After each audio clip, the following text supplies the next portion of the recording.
that I know much more black people in the US than in France, because I don't know, black people, people tend to introduce me to black people, and at some point, yeah, it doesn't happen that much in France. It's very different. That's an interesting. The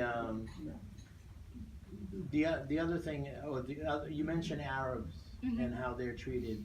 Do you find a difference in the way Arabs and blacks are treated, and what opportunities are for them in France?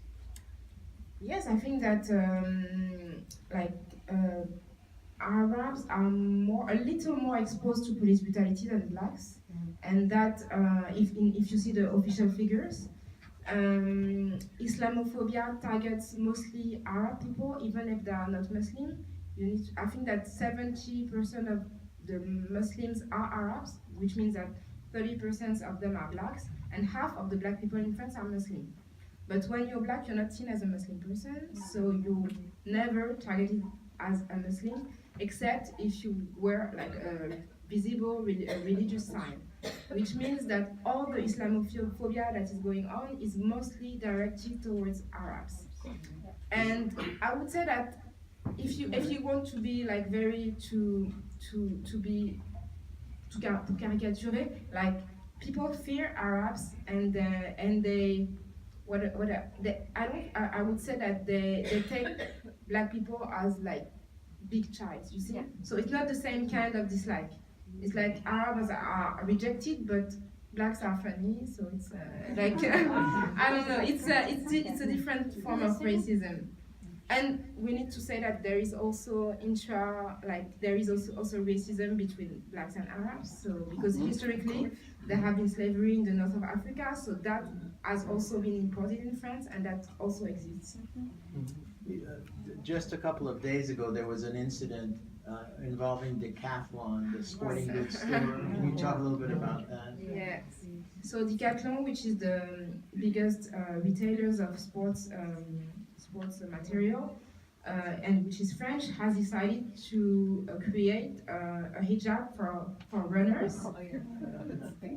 And it has been crazy since then. So first people started to tweet against the hijab from Decathlon, saying that they were importing Islamism in France by creating like a hijab for radical Muslims. First, Decathlon said that it was meant to be sold in Morocco, and then they said, no, we want to be inclusive and to make every woman able to run if they want to run. And they have been resisting a whole day.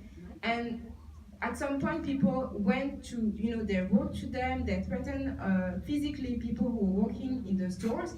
And and they received like many emails and tweets, and at some point they decided to withdraw the hijab because they couldn't handle all the hate that they got.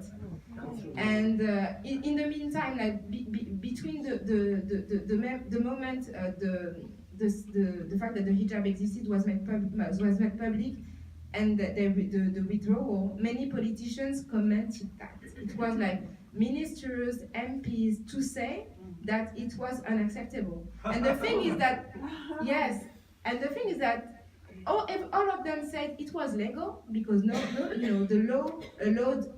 It's a private company, so they can do whatever they can do. It's legal, but they were saying it's legal, but in France we need to protect women, and the hijab is oppressive, and like I was like, how do you protect women by preventing them to do whatever they want to do and just to run out of their place? So it's and the thing is that people were mobilizing feminist arguments to say, as a feminist, I can stand women to dress like that. And I was like, as a feminist, you want women to dress the way you decide? Like, what does it mean? But most of the people who went publicly were against it. Against the hijab. Of course. Against the Decathlon. Yeah. And they pressured the brand so that they went against their own interests, because their interest is to sell more hijab. So that was crazy. But it's not the first time, because before that we had Menel, who was a contestant to The Voice, who has been forced to withdraw herself because she was a woman, a Muslim woman with a hijab, and she decided to sing a song half in English and the other half in Arabic. And at some point, it was a crazy story, but she was forced to be revoked from the show. I just wanted to add something with the hijab story. We don't we can't forget that politicians took part into these stories by saying that they were against the hijab because of feminist values, and that's really, really, really, really how to say that? That's really yeah, that's really Feminism and feminism. In fact, you've been part of the controversy about your argument about the hijab is that it's if your woman is if it's a feminist, you can do and wear what you want. Is that? Like it's one of the hijab, everything around the hijab is one of the reasons why I'm the most controversial in France. It's like one of the reasons people attack me the more is the hijab, because I said that, you know, as a woman you can do whatever you want to do with your body, but most of the mainstream feminists in France say that the hijab is oppressive, so we need to liberate you from something you don't want to, but we know more, we know better than you. You know, even the minister in charge of women's rights is questioning that choice. Like, Fair enough. so it's very difficult as a feminist to stand publicly for all women, because to me I support free choice. If you're forced to wear a hijab, I support you, but if you don't want to, I support you in the same way. Like, you shouldn't be forced to choose, you know. But how do you know? They haven't been forced. We'll get to How do I know? I believe a woman when she says something. I don't know more than she does. If she said I'm forced, she's forced. If she said I'm free, she's free. I can't know more than she does. Right on, sisters. Why not? I want to ask you about, you mentioned that there are very few visible, successful people of color in France. Who are some of the few that you would point to as people who have been extraordinarily successful outside of sports and entertainment? I think I need to mention at this point Christiane Taubira, who is a politician. Yeah, she's been MP for 20 years, elected from French Guiana. She was the champion for the law who recognized slavery as a crime against humanity in 2001, and she also championed the law for gay marriage in 2013, I think. She was at that time the Minister of Justice, and she was the first black woman to hold such a position, and she's been exposed to many, many racial slurs. She's been compared to an ape. She's been, she's been given a banana publicly by a kid in front of her parents. She's been exposed to many, many like crazy insults, but she's a great politician, and to me she's very inspiring. And maybe she's in the arts, but I also want to speak about Aïssa Maïga, who is she's an actress, and she started last year with alongside with 15 actresses a book which name is Noir n'est pas mon métier, which means black is not my profession. My profession is not black, or black is not my profession. It's like 16 actresses saying how hard it was for them to have just a regular part in a film, not stereotypical, and so they wrote that book that was a major success, and they went in Cannes on the marches, on the steps. There were 16, and it was very interesting because most of the producers or directors said, "Oh, we can't find any black women. That's the reason why we can't give them any parts."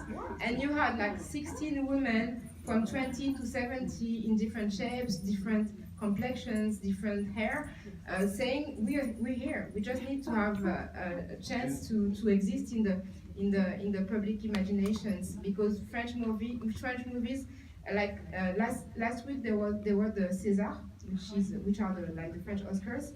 There was no black person nominated, no one, not even one. So did they have a César Saut Blanc?